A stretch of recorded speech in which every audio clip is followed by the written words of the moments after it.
បុរសម្នាក់បង្ហាញរូបភាពអាភាសជាមួយដៃគូនិងគំរាមបង្ហោះនៅលើបណ្ដាញសង្គមក្រោយខឹងម្ដាយខាងស្រីហាមមិនឲ្យតាក់ទងកូនស្រីគីបុរសម្នាក់ត្រូវបានម្ដាយខាងស្រីប្តឹងឲ្យសមត្ថកិច្ចឃាត់ខ្លួនករណីចែកចាយរូបភាពអាភាសមានស្ថានទម្ងន់ទោសតាក់ទងទៅនឹងអាយុជនរងគ្រោះក្រោយខឹងម្ដាយខាងស្រីហាមតាក់ទងគ្នាបែរជាឆាតទៅគំរាមម្ដាយខាងស្រីបង្ហោះរូបភាពដែលខ្លួនរួមរយៈជាមួយកូនស្រីនៅលើបណ្ដាញសង្គមឲ្យខ្មាស់គីកាលពីវេលាម៉ោង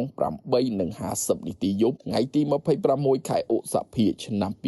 2025 នៅចំណុចភូមិព្រែកសំរោង2សង្កាត់តាខ្មៅក្រុងតាខ្មៅខេត្តកណ្ដាលលោកវរៈសេនីឯកយីវណ្ដាអធិការដ្ឋាននគរបាលក្រុងតាខ្មៅបានឲ្យដឹងថាជនរងគ្រោះមានឈ្មោះរតនភេទស្រីអាយុ 17 ឆ្នាំមុខរបរនៅផ្ទះមានទីលំនៅនៅភូមិព្រែកសំរោង2សង្កាត់តាខ្មៅក្រុងតាខ្មៅខេត្តកណ្ដាលចំណែកជនសង្ស័យមានឈ្មោះមានឆែមសុខៀងភេទប្រុសអាយុ 21 ឆ្នាំមុខរបរបុគ្គលិកក្រុមហ៊ុនមានទីលំនៅនៅភូមិចំពុះក្អែកសង្កាត់ព្រែកថ្មីខណ្ឌច្បារអំពៅរាជធានីភ្នំពេញក្នុងនោះសមត្ថកិច្ចដកហូតវត្ថុតាងរួមមានទូរស័ព្ទដៃមួយគ្រឿងក្នុងករណីនេះមុនពេលកើតហេតុចាប់តាំងពីឆ្នាំ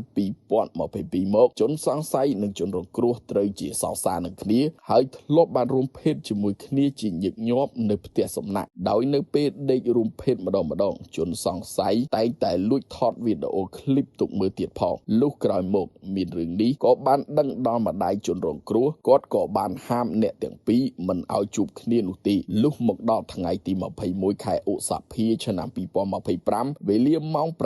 8:50 នាទីយប់ជនសង្ស័យក៏បានបាញ់រូបភាពឃ្លីបវីដេអូដែលធ្លាប់រួមភេទកន្លងមកតាម Telegram ចូលទៅក្នុងទូរស័ព្ទដៃរបស់ម្ដាយជនរងគ្រោះហើយបាននិយាយគំរាមម្ដាយជនរងគ្រោះថាបើសិនជាម្ដាយជនរងគ្រោះបំបែកបំបាក់ជនរងគ្រោះមិនឲ្យជួបជាមួយនឹងជនសង្ស័យនោះទេជនសង្ស័យនឹងបង្ហោះវីដេអូឃ្លីបដែលរូបភេទជាមួយជនរងគ្រោះចូលទៅក្នុងបណ្ដាញសង្គម Facebook ឲ្យផ្អើលខ្មាស់គេម្ដងដោយទ្រាំទ្រនឹងទង្វើរបស់ជនសង្ស័យមិនបានម្ដាយខាងស្រីក៏បានដាក់ពាក្យបណ្ដឹងនៅអធិការដ្ឋានក្រុងតាខ្មៅដើម្បីឲ្យសមត្ថកិច្ចចុះឃាត់ខ្លួនជនសង្ស័យយោងតាមចម្លើយសារភាពជនសង្ស័យបានបញ្ជាក់ថាគាត់ពិតជាបានរួមភេទជាមួយជនរងគ្រោះហើយយកទូរស័ព្ទលួចថតវីដេអូឃ្លីបទុកមើលនិងបានផ្ញើវីដេអូនោះតាម Telegram ទៅម្ដាយជនរងគ្រោះពិតមែនហើយបាននិយាយគំរាមម្ដាយជនរងគ្រោះដោយដែលរៀបរាប់នៅខាងលើប្រកាសមែនបច្ចុប្បន្នជនសង្ស័យ